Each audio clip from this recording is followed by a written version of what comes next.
Welcome to Fright Fix. My name's Suk. My name's Celia. How are you doing, Celia? Yeah, I am all good. I'm really, really excited for this week. I don't know why. I've just been thinking about it all day. You know, it's kind of coming to the end of the week for us on our recording day, so it's quite nice to be thinking that we could do this. How are you? Yeah, I'm good. I'm good. It was all very last minute deciding to do this episode because we were actually going to do a different movie, and then like a day before we were going to record, it's like, shall we do Candyman instead? Yeah, I know. It's brand new. It's brand new, and that happened last week as well. So this film that we're going to do next time, it just keeps getting kicked down the line. But I promise it's a good one. So I hope so. Gotta stay tuned for that.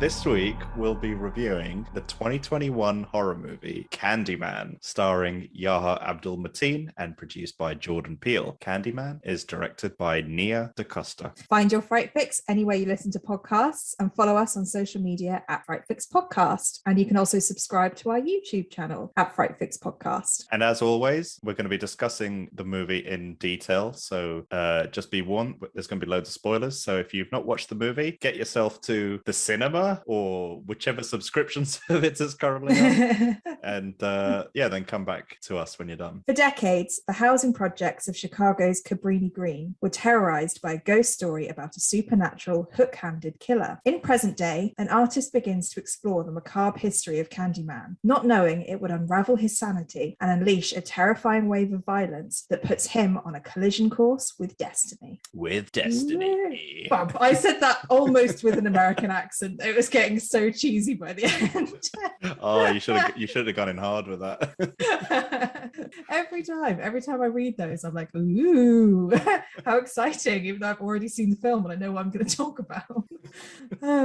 So go on, what did you think? So Candyman, the revival of the 1980 something Candyman. 1992. 1992. I thought it was 1982. So I'm going to go out on a limb here and say that this was one of the best films I've seen in years. Like this is one of my top favorite films from just a viewing experience point of view, that every single scene, everything that I saw, I really loved. I mean, as we get into the podcast, there might be a few things, but for me, every scene had purpose. Every line had so much meaning to it. Every shot was filmed with so much depth to it. And there's so much symbolism throughout the film that's weaved into every part of the film, from the characters, their progression, the dialogue. And it just felt like I could analyze everything over and over again and get a different result every time I did it. Yeah. You know, I often say in this podcast that I get annoyed when there isn't meaning behind things that are done. And sometimes that works. Sometimes films aren't supposed to do that. Yeah. But this film really went for it. And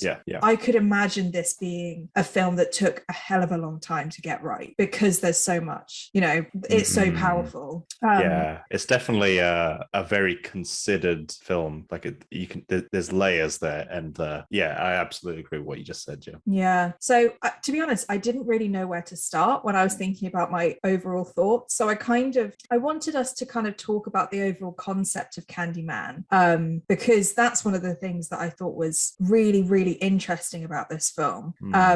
And whether we, you know, thought that it meant the same thing, because again, everything has different meaning, and people could come out from this film thinking that Candyman, you know, was a symbolism for something completely different. But so I was, you know, Candyman is a result of the injustices felt by Black people, specifically police brutality and, you know, unfair accusations, and, you know, that happening throughout time. And I love that he could be anyone. He represents any person who has come to harm at the hands of authority figures, not just police, but just, it could have been the upper classes, it could be. And it was just giving Candyman a backstory that he is part of something bigger. I thought was a really interesting move to make, and really brought the character out to kind of leave you with something. He's not just a horror ghost. He's not just a demon or a serial killer. He means something real. And I just think that made this film really, really amazing to me. That they did that and made it really interesting. And I want to talk later, you know, more about what Candyman represents, but it's just that being able to do a physical embodiment of a feeling in such a way, you know, make him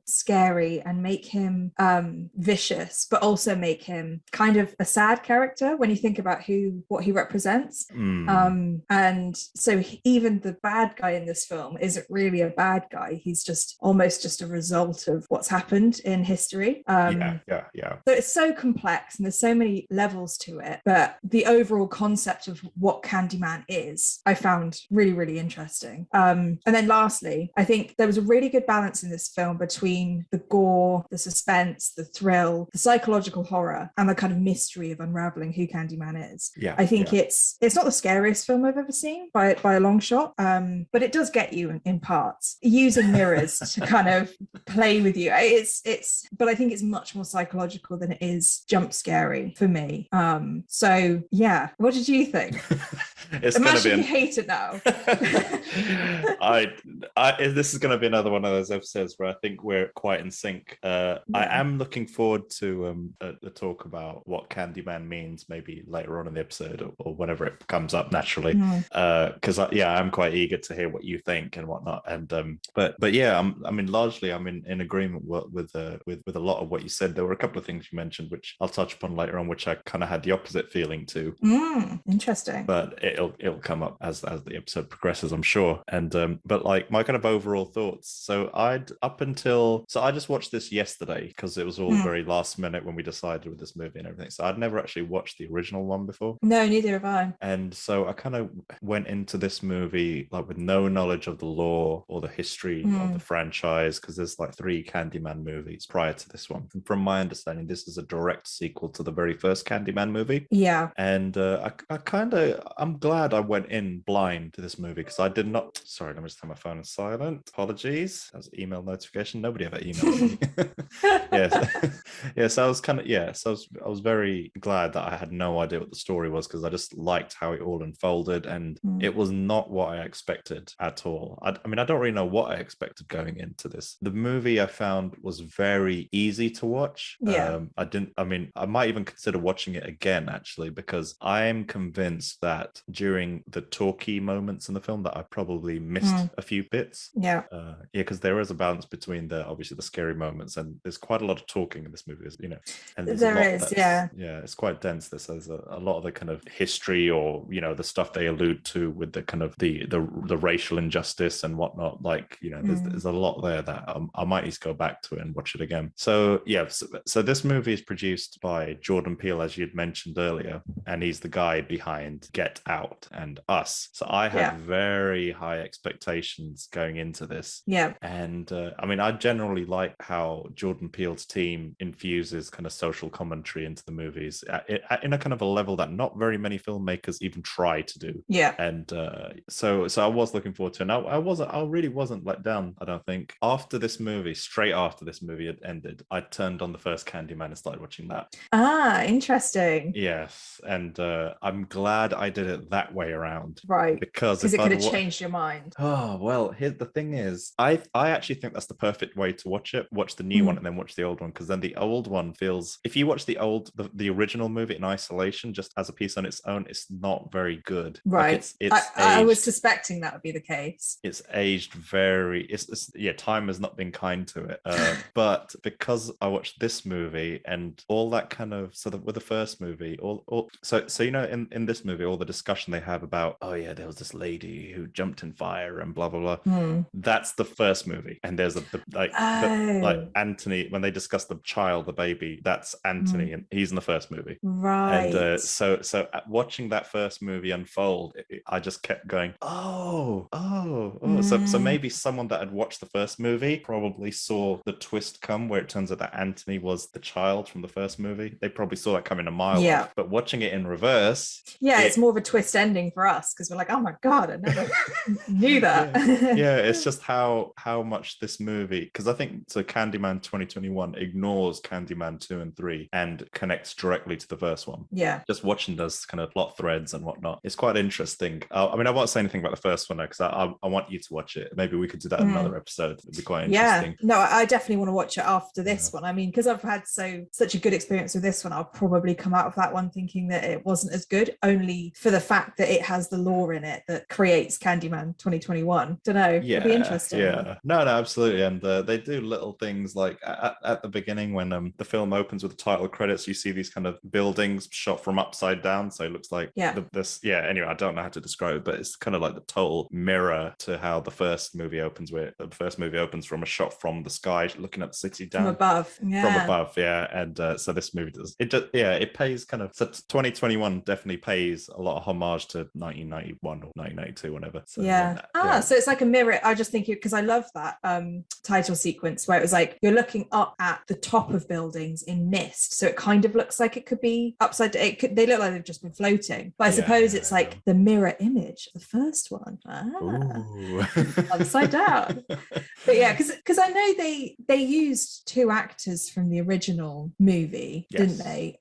They used, so the actress that played Helen Lyle, that was Virginia Madsen, right? And she played Helen Lyle in like a few seconds of the clips in the Candyman 2021. There was like, I think there's a voiceover or something. Yeah, the voiceover is her, and then you see the original Candyman. Is it Todd? Tony Todd.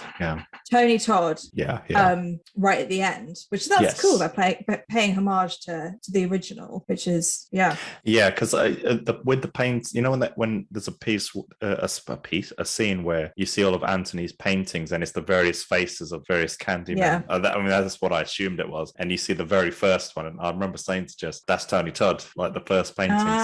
So I mean, in a kind of a weird abstracty kind of form of him. I mean, I might be totally wrong, but that's what I kind of took away from it. It probably is, because I mean, if they're going to bring him, I mean, he was only on screen as himself for 1 second, 2 seconds, right at the end. So maybe they wanted to bring him back for like a bit more in the film. And he's been like digitally de-aged as well to make him look a bit young, because he doesn't look like that now.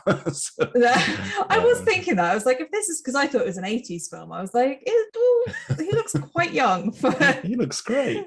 And like with the whole Candyman concept, like going in blind to this movie, like I thought, like, when you know the opening bit when the man comes out of the wall and he offers the kid a sweet, you know, I thought, oh, so is Candyman like a play on the whole kind of pedophile type thing or something, where you know, like some weird old man offering a child a sweet and then, you know, drags that child to his van or something and drives away or whatever. I thought that's the direction Candyman was going in, and he's some kind of dude that creeps on children. I just assumed that's what it was, because I just couldn't tie in the name Candyman to this. I just felt like the name Candyman was so disconnected from who the ghost was, like, anyway, I mean, so I just couldn't, but the story went in a totally different direction to what I was expecting. But something that kind of took me back to when I was a child, actually, because you know there's the scene when there's the 5 girls in the school and they're all looking in the mirror and whatnot. I must have had some kind of weird repressed memory that came flooding back to me, which I had. Was it Bloody Mary? I mean, that's another. Oh gosh, that's something I've not heard for a long time. But Bloody Mary. But so like when I was a kid, when I was in school, the school I went to was this kind of old Victorian building, this huge old Victorian building. I remember when I was like, must have been 5 at the time or something, 5 or 6. And I remember being, I was one of them kids that never went to the bathroom in school. Like I would wait until I got home. And I think this one rare occasion I went into the bathroom and it's just like these kids are in front of the mirror and they're all saying to me or to us, to the group, we should say Candyman 5 times in the mirror. And then we'll die or something like that. And that means this. So when that happened, this movie would have been less than a year old. And it kind of like just shook me a little bit. Like, how the hell do these kids that are 5 or 6 years old know who Candyman is? Like, how? I'd never even watched a horror. I didn't even know what a horror movie was at that point in my life. And these kids are telling me to say Candyman. There were some kids that had said about the Bloody Mary, say Bloody Mary. 5 times, whatever, and you die or whatever, or she appears behind. Did you say it? Did you say Candyman? Candyman in the mirror? No. I don't recall ever saying it because obviously I'm still alive, so that means I did say it. Good point. Very good point. But no, just that memory just came flooding back to me in that instance, and I just remember the smell of the pee and the tiled floors and the beige tiled walls, and the ancient Victorian bathroom fittings, and it's just anyway. They should have just filmed that, and that's exactly the same as what happened in the film. It is weird though that the concept of saying Candyman 5 times in a mirror, it's all self-imposed. Like if people didn't say it, like nothing happens, right? Exactly. Like it's just, I'm sure there's deeper meaning about that somewhere. I couldn't quite get it. No. Fun enough, it was one of my points later on as well. But I'm in agreement with you. Yeah. It's just, this could have very easily been avoided if people didn't say it. But like your story shows, people do. You test it to see if it's real or not. Yeah. And I suppose human nature is always to guess and test what's happening around them. And this is just one of those things that probably shouldn't do. It's that curiosity. Exactly. Even if it's like not believing in ghosts, but also not doing a Ouija board. Like you might not believe in ghosts, but you don't want to test your luck and do something about it. So what did you think of the kind of overall acting and casting choices for this film? I really don't have that much to say in this department, actually. This is going to be very short. So I don't know if this is a plus or a minus, but I didn't think Anthony was a particularly likable character or likable protagonist in the movie. Like when his art gallery friend is murdered and it's announced in the news, and then Anthony's name is announced in association with the death. Anthony's like, oh my gosh, they said my name. He's so happy. And his friends are just looking at him like they're shocked, like that's what you took away from this. Like even I was like, what the hell, man? And another thing is like he's aware of the Candyman myth. Like he knows what it does and what it's about, but he tells so many people to partake in it. That's very weird, isn't it, that he set up a whole show exhibition for people to do that. And I was just like, dude, what are you doing? You're gonna get all these people killed, man. And so I mean it was a whole kind of domino effect of a lot of this kind of behavior where he wasn't particularly nice to people, or there was this sense of entitlement I found about him as well. But so when he did kind of succumb to the full transformation of like becoming Candyman, to me personally it didn't hurt so much. I didn't feel that loss. And but in aside from Anthony, like I thought the rest of the supporting cast were fine. Like I had zero issue, like no issues with them. So I'll just take that as they were great. Well, I mean, in Anthony's defense, just thinking about it, I suppose he might not have believed that Candyman was real. I suppose I think he more thought that it was really interesting lore and around the Caprini Green. So that he was presenting that, not really knowing what. But you're right. I think you make a good point. That's fair.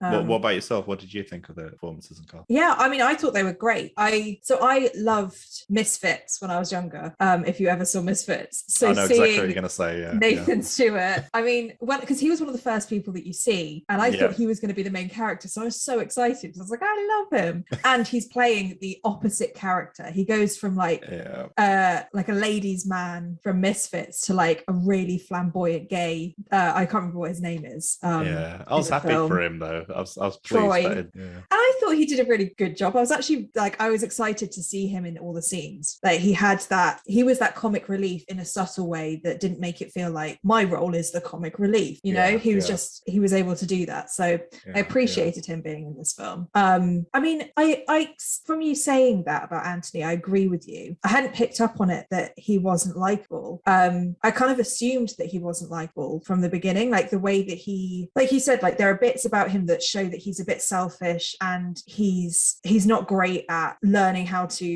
he's not great in social situations in some senses and is a little bit entitled when it comes to his art. But I think that the acting was brilliant of that character. So, no doubt.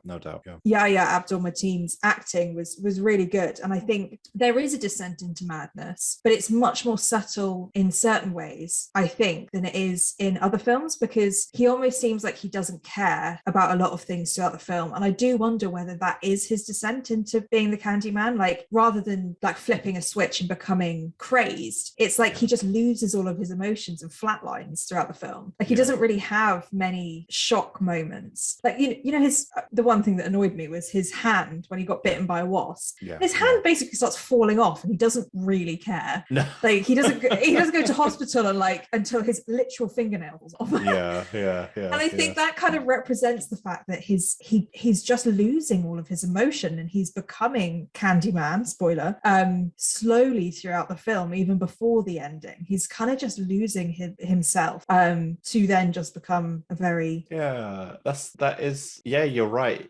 But from my view, there wasn't much there for him to lose. Like, not much was lost, because he wasn't, it's not like he was like the paragon of like a nice guy or a likable guy to begin with. He was just a bit kind of flip-floppy. And you're right, he doesn't go from good to bad, he goes from neutral to less neutral.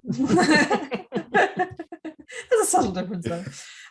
But I mean, this isn't really acting or casting, but I really liked his costume in the film, especially when he was wearing his painter's jumpsuit right at the end, because it really reminded me of Us, where they all wear those red jumpsuits.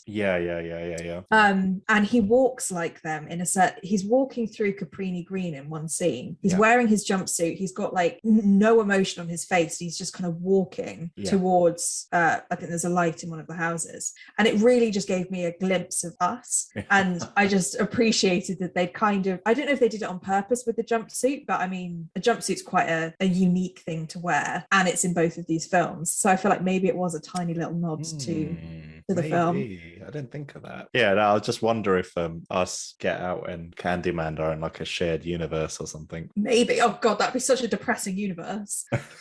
Like, you've got something trying to kill you in a mirror, you've got people underground who are trying to kill you, and everything else that goes on. Were there any scenes or elements of the movie that you liked? Yes, so many.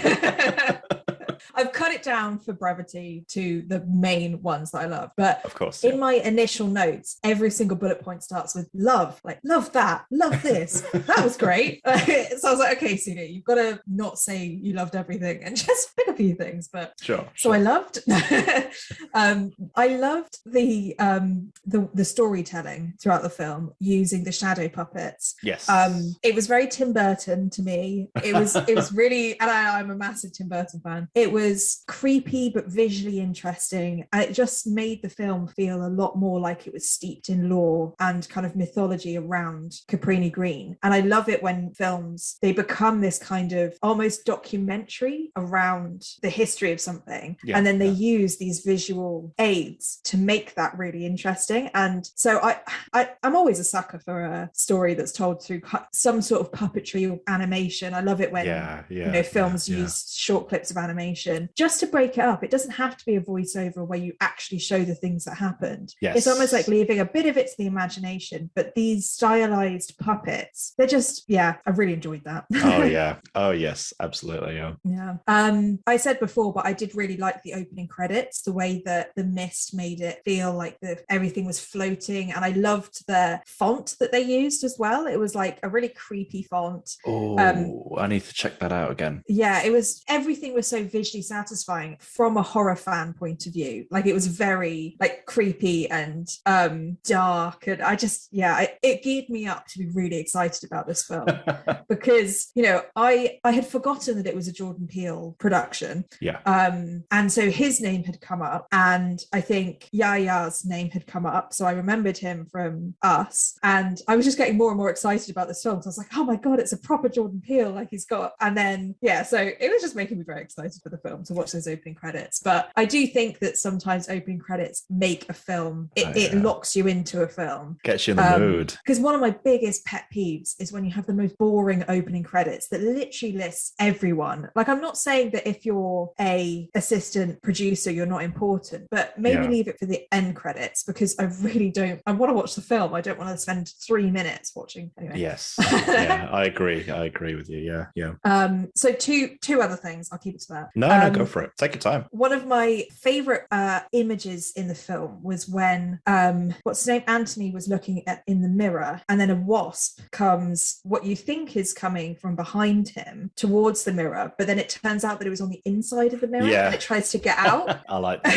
Yeah, I really like that. And you could hear it tapping on the inside of the mirror, and it it created a new universe within the mirror that's different from the one that you're in now, because that thing is only in the mirror, like Candyman is only in the mirror, but it just opens this world up just from this really subtle wasp on the inside. Yeah. Do you remember the bit in the girls' toilet where the wasp or bee or whatever flies to the mirror and then it goes through the mirror and it goes through it? Mirror, yeah. It just, the way that they play with mirrors throughout, and where you see glimpses of the Candyman through a mirror, and every time I saw a window or a mirror, I kept thinking, oh my god, he's going to be there. Like the concept of mirrors, although it's from the original Candyman and it's in other films, so I know it's not an original idea, it's still a really cool one to use, because everyone's got mirrors, everybody has to walk past them.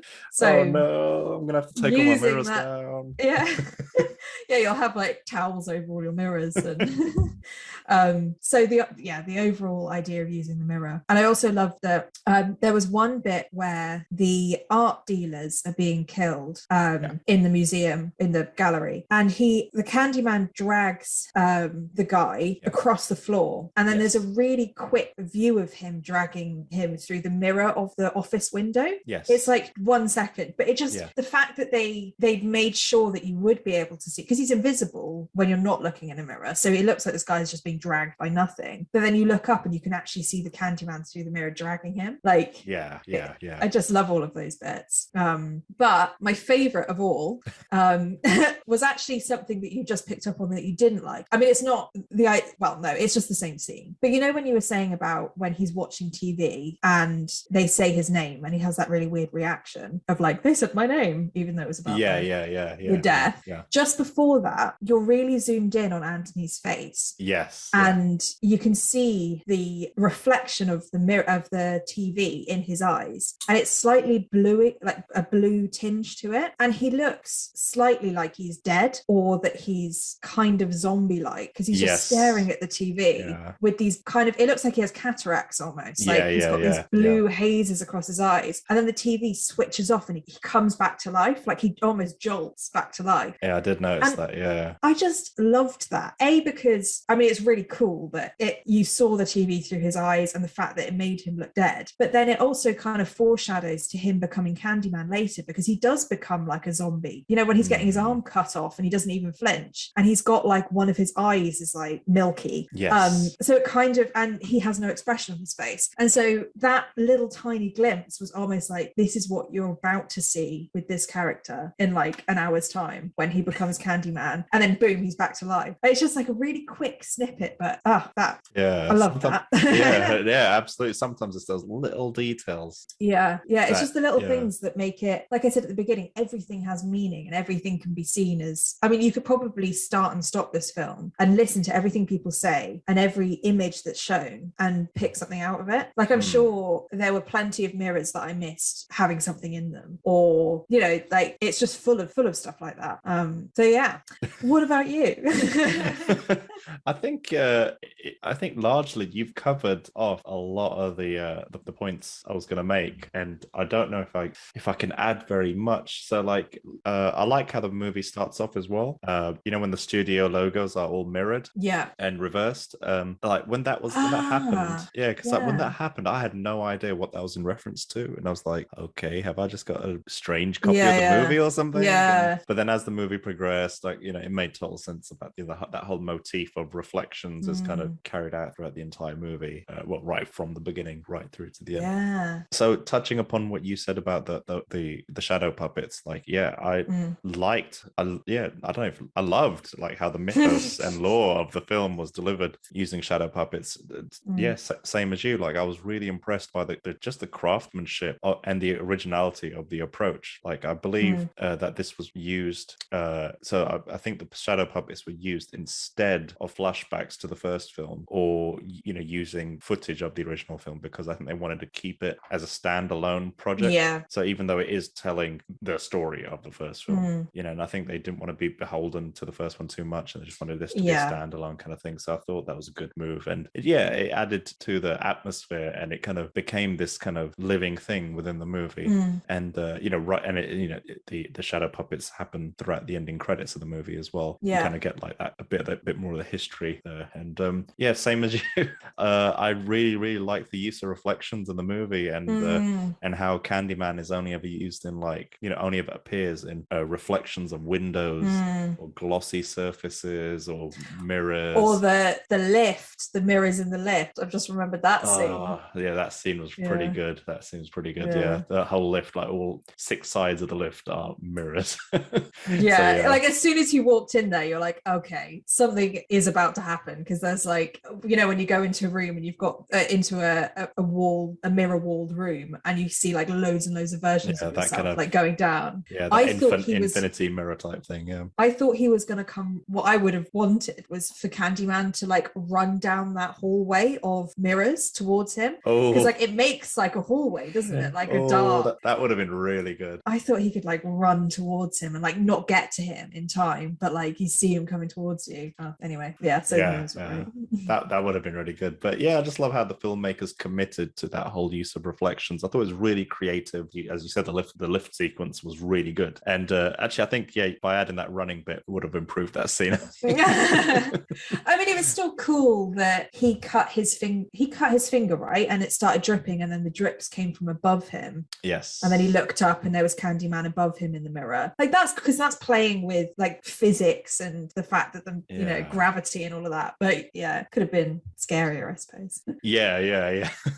And there were some lines in the film that I liked, actually. I mean, I don't know why they kind of stuck out to me, but I thought they kind of did for some reason. I like when I don't know if it was the art gallery guy or the critics, somebody says to Anthony, it makes reference to him about dicking around in the studio without the crushing burden of a day job. And for some reason, that kind of hit me for some reason. I was like, I think it's probably because there was a brief period of time where I didn't have a job, and I was like struggling to find a job. And I don't know why. Maybe I just took that really personally. I thought that was pretty good. And the other line, which I thought was pretty cool, is I think it might have been the brother that says this, where he's like, "Black people don't need to be summoning shit." Yeah, I thought that was a nice reversal of the stereotype and whatnot. Yeah, and it plays into the fact that it kind of reminds you that this is a horror film, and you're like, oh, how are they going to work with being a horror film? Yes.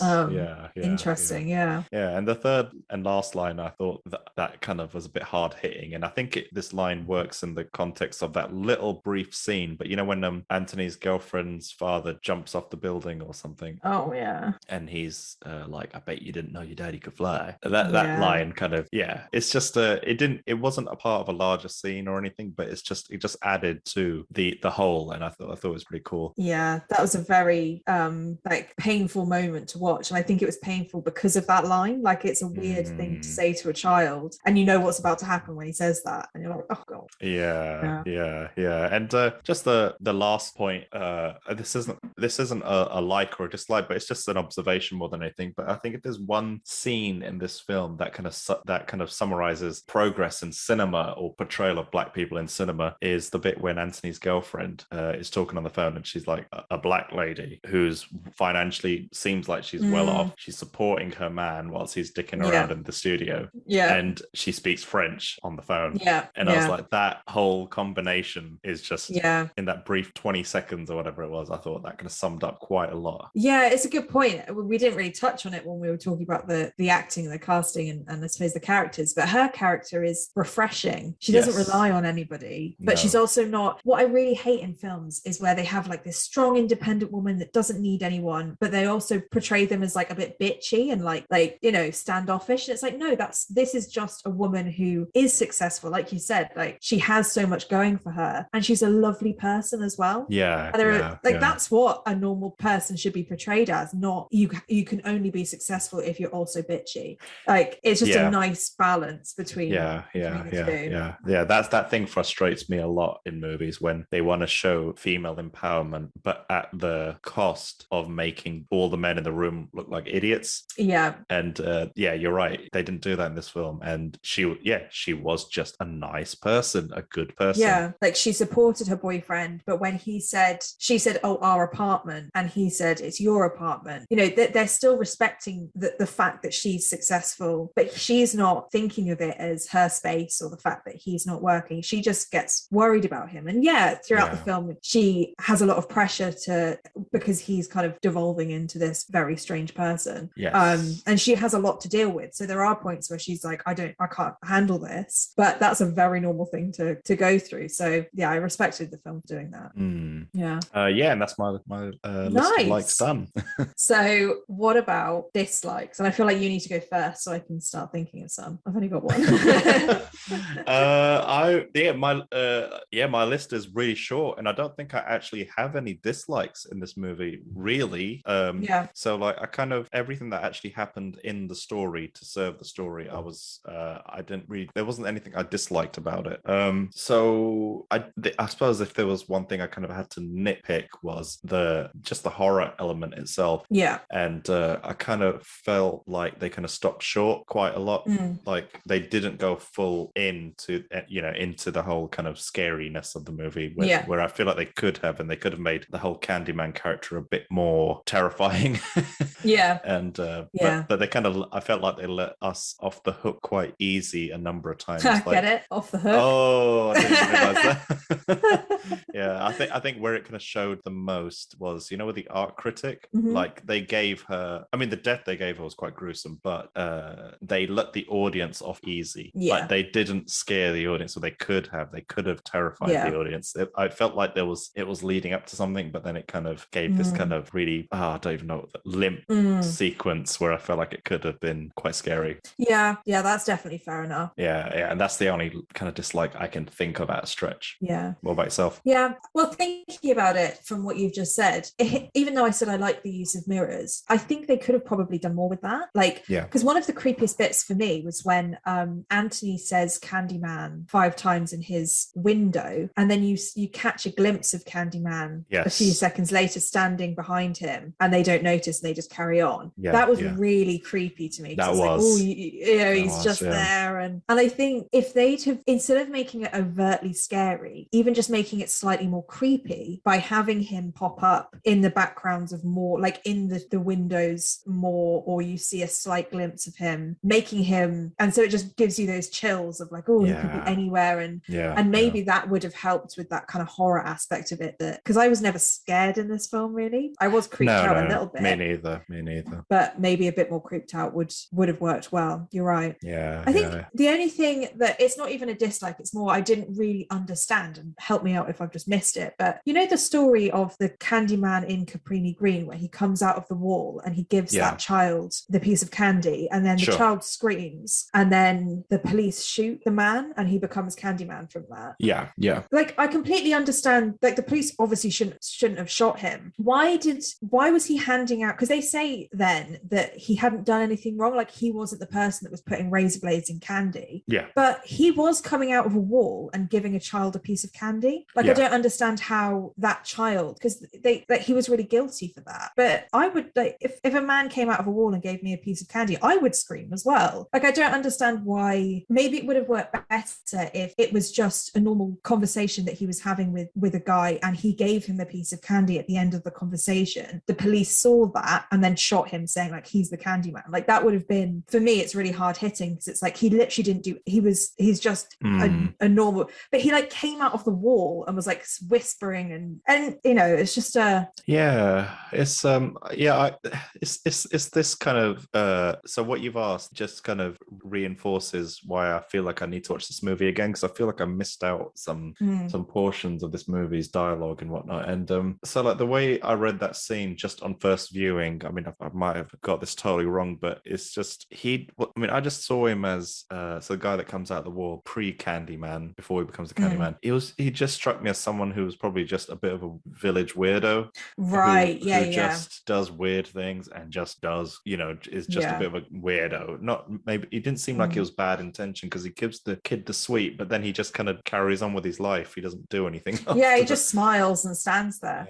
Yeah, he's definitely not in the wrong at all. But you're right, he could just be a weirdo. Yeah, and I think where he becomes Candyman or whatever it is, like he's kind of killed in a brutal way, and it's kind of like an injustice, like there's no trial, no nothing, and it kind of harkens back to the very first Candyman in the 18 whatevers, how he's kind of like brutally murdered with no trial, no justice, no nothing. He's just killed because he's a black dude. And is that the same in that film as well? No, like it's the same. Oh yeah. I mean, I think with the origin of the Candyman, I think it's the same across both movies because it's directly referencing but yeah, I think that's how it happens. And I think with Anthony as well, he's kind of there laying in his girlfriend's arms. Sorry, I forgot what her name is, and he just gets shot in the head or whatever without anything. So I think it's just a recurring theme, maybe. Yeah, and I really love that scene where the police put her in the car, and then they say to her, "Look, you could either say that your boyfriend was armed and dangerous, or we can make you an accomplice to the crime." And she says, "Can I look at myself in the mirror?" Yeah, and you know that she's about to summon Candyman to help her, and it was like, the Candyman's just changed into almost an anti-hero to like save the true heroes of the film, because the villains to me in this film are the police and are the authority that have racially discriminated against people. Like for me, Candyman wasn't the issue, because Candyman wouldn't exist if the oppression didn't exist. He's a direct result of the pain that Black people had gone through, especially in America with police. So it leaves you with this really interesting idea of like who is the good guys, who's the bad guys, and what the Candyman is, because Candyman ends up saving her in a way. No, definitely. Because when the film started, I was still kind of trying to understand what the rules of engagement were with Candyman, because right at the beginning of the film, Anthony and his girlfriend say Candyman in the mirror 5 times, or in the window, the reflection of the window, without realizing it. But I was thinking, wait, Candyman hasn't killed them, like, whereas he kills everyone else. And then at the end of the film, I was like, wait, she's gonna say Candyman 5 times in a police car. Is she gonna get herself killed? But then she didn't, obviously, because Candyman saved her or whatever. But then I kind of realized that every person that died in the film was not Black. Like every victim was a white person, except Burke. Except that kid. There was that young girl who locked herself in the bathroom, and her brother was like, "Oh, let me in. Do you remember?" Oh yeah, but why did he die then? Oh man, okay, maybe I've got that wrong, because I thought he was. I thought that as well. And but until that scene, I thought exactly the same thing, because all the girls in the bathroom were white, the art dealers were white, but I feel like, because I realized by the end that Anthony wasn't killed by Candyman because it was predestined that he would become the next Candyman. Yeah. So like, and maybe Candyman has a bit more control over who he kills versus who he doesn't. Like he decides to not kill his girlfriend at the end. And I don't know. I don't really know what the rules are for. Yeah, that's what I was trying to. And who doesn't? Yeah, that's where I was trying. That's where I was confused. There just didn't seem to be. Because at the end of the film, I still felt like, oh crap, is she going to sacrifice her life or whatever? That's what. It wasn't super clear to me. No, it wasn't. What I really liked as well was when she runs out of that police car at the end, and you see all the different, like Candyman's face morphs into Tony Todd. That's his name, isn't it? Yeah. And he says, "Spread the word." Yeah. And like that's the ending. And then that made me think about all the times where they talk about spreading the word. Like the idea of Candyman is that you spread his name around. And the art piece that Anthony made was called "Say My Name." Yeah. And all of that made me think about in the George Floyd murder. Yeah. The protests were all saying, "Say his name, say his name." And so I think it's a way of kind of spreading the message of police brutality and keeping the memory of someone alive, and reminding you not to forget about what's happened. So like the more you summon Candyman, the more you're reminded of all the injustices that have happened. And like I just by him saying spread the word at the end, it like I think it kind of rounded the film off and made Candyman, you know, part of that bigger protest, which was really interesting. And I thought that was that's a very good observation. I wouldn't be surprised if this film was influenced by the whole Black Lives Matter movement from last year. Definitely.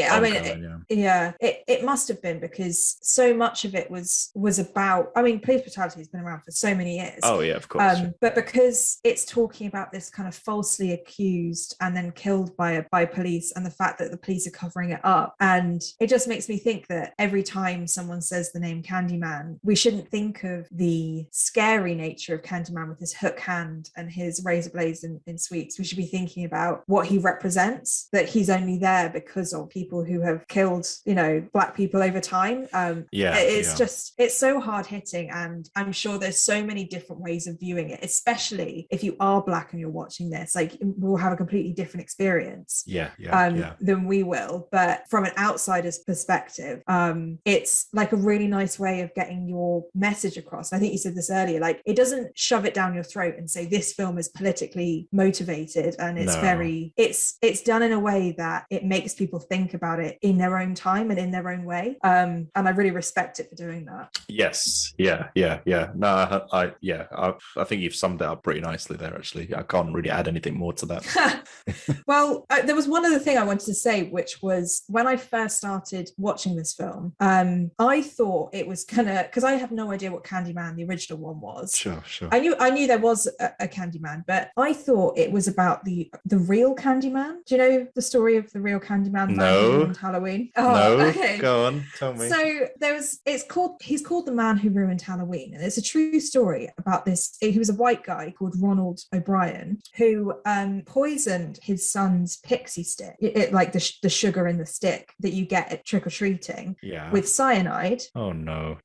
Because he wanted to get the life insurance money. So for what his he own did son. From his own son's death. Oh dear. True story. And so what he'd done is he poisoned 4 pixie sticks and put them in his son's trick-or-treat bag and 3 other children's bags, so that it looked like when they went on their Halloween tour, they'd picked it up from somebody. And unfortunately, his son did die. But the police figured out what had happened because they'd realized that the pixie stick had been tampered with. And so they told every parent to throw away all the pixie sticks that they'd found. Obviously, I think parents just threw away everything. They found the 3 other pixie sticks. And none of the kids were hurt, thankfully. Oh man. But he essentially ruined Halloween because no one would let their children go trick-or-treating for years, because it was, something could happen. And so when they started talking about the razor blades in the candy, because I think after that happened, there was a lot of like media frenzy, and people were talking about all the ways that someone could poison your children's candy, and one of them was razor blades in candy. So I thought this film was going to be about that in a way. Like, I don't mind that it wasn't. I don't mind that it wasn't. But and so he was called Candyman by the press because of the nature of the crime. But I just thought that story, because it's so unbelievable and it's almost made for a film, I've always been surprised that it hasn't turned into something. But there's no relation to the film, I don't think. It's just a coincidence that there's a few comparisons. I mean, the Candyman name's now been taken, so even if they did make a movie about that, what would they call it? Like Sweetie Man or something? Well, I think because it's not the same, is it? No, I think they'd probably call it The Man Who Ruined Halloween, because that's what he was called like for years. But what a horrible man. That almost sounds like, if I was going to make that into a movie, I wouldn't even make the movie about that. I would make the movie about the aftermath. So maybe that would be the urban legend that's told at the end of the first act. Like, hey Zeke, hey Carter, like, did you ever hear about Dave that did this to his kid? Oh yeah, no, that kid comes around and kills everybody every Halloween. He wants his sweets back. He wants his sweets back. That should be the tagline. Candyman, he wants his sweets back. Sweetie Man. Sweetie Man. I don't think the American audience would quite get that. They'd be like, what? Yeah, Yeah.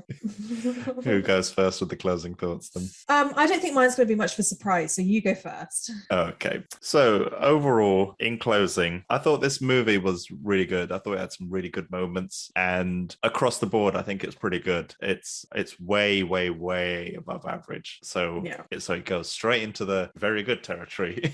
Okay, nice.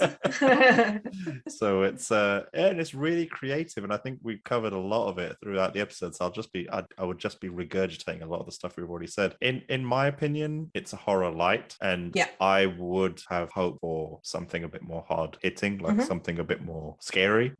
And I wish there was more suspense, not even just a little more suspense. I wish there was more, like, I know we keep comparing every single movie to Conjuring, but I wish it was that level of scary, and I think there's so much potential to be there. And but I think they sacrificed that tension for just mass audience accessibility, and I'm a bit disappointed there. So it kind of dropped a few marks in my book for that. But and it's also just a different kind of killer in this movie. Like, all the kills are self-inflicted, like, which is the opposite of a serial killer. So it's this weird inverted serial killer. I don't even know what the phrase would be, but I thought all the victims were white, but clearly not, because there's that one black kid that you mentioned who does get killed. And because of that, I think some of the logic there is just a bit inside out for me, or a bit unclear. Like, I wasn't 100%, even by the end of the movie, I wasn't 100% sure on what Candyman's MO was, because there's just a bit too much conflicting bits of evidence for me, and I just it wasn't clear. Maybe I just need a second viewing, and then it'll be crystallized for me. But so for that, I would give the movie a 7 out of 10. Okay, nice. What about you? I think that's fair enough. I think you're right that this film does deserve a second viewing, because there's so much in it. And to be honest, I get that it wasn't overly scary, and I would have loved it to be scary, but I think at least it's a really good film without that. At least they didn't sacrifice horror and not bring something else to the table. Like you were saying, the story and the shots were beautiful as well. We haven't really spoken about the cinematography, but the lighting and the images of the city and everything was visually very interesting, as well as the story and how it progressed. And the use of very kind of urbanized shots, like the laundromat and places like that, which is just showing the way that the city lives. It just makes this film something that I honestly would like most people to watch if they can, even if you're not a massive horror fan. Probably not the best podcast for you, but if you're not a massive horror fan, this is still a film that hits so many markers. And also, it's hard hitting because of the nature of the story that it's telling, and the idea of Black struggle and violence against Black people. It's a hard thing to have to deal with, but it's something that we should. And I think that that's another reason why we should watch this film, because it just brings to light things that we should all know about. And that's why I really respect this film, because it does so much in such a short space of time. It's not a long film. It could be 3 hours, but it's not. It's very lean, it's very tight, and I think it's the shortest of all the Candyman movies. Is it? And I think we said this with Midsummer, like, it's fine that it was 3 hours long, because there was so much going on and it was an incredible film. But it takes a very special type of film to be able to do so much in less time.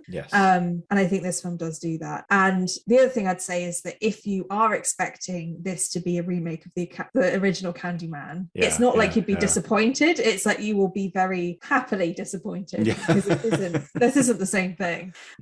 This is, for me, it's the gold standard of psychological horror rather than sure. So I'm going to do it. I think I'm going to give this film a 10 out of 10. Oh, wow. Wow. I didn't know what I was going to rate it when I came in, but there are little things that I possibly could have changed, but not to the point where it would have added much to the film. Like, I don't think it would have added too much. Yes, it could be a bit more creepy, I think. But I loved it. I really enjoyed it. It was, from like an analytical point of view, it was just so interesting. And fair enough. It's the sort of film that I would recommend to loads of people, even if they didn't like horror. So for that reason, I think giving it a really high score is just because it's a well-rounded film. And the acting was incredible, and it was pretty good. Nice. So that takes us to about 8.5 out of 10, which is actually a more than respectable score for any movie, definitely. To be honest. And something we didn't even touch upon, like, we didn't talk about any of the gentrification aspect or There's anything. a whole other so much to- storyline basically that we just didn't cover, and the whole being an artist, a struggling Black artist in a city that promotes but also puts you down if you do something that they don't like. There's so much within it that could be analysed from so many different aspects, but we don't have time to do that in one podcast. And so I think my final thought is that it's not the jump scares or the creepiness of Candyman that will keep me kind of up at night, but the events that happen in the film and the pain that you are witness to and the struggle that we hear about. I think that's the scary part. It's the fact that it's real and the fact that these things do happen. That's what's gonna stick with me. It's not saying Candyman 5 times. It's knowing that this stuff is actually happening. And I think that's kind of the scariest thing of it all, is that this is real. And it's very hard hitting that way. We hope you enjoyed this week's Fright Fix. Join us next week as we explore a new horror film. If you have any suggestions of movies you want us to cover, contact us on Instagram or Twitter, or you can email us at podcast@frightfix.com. See you next time.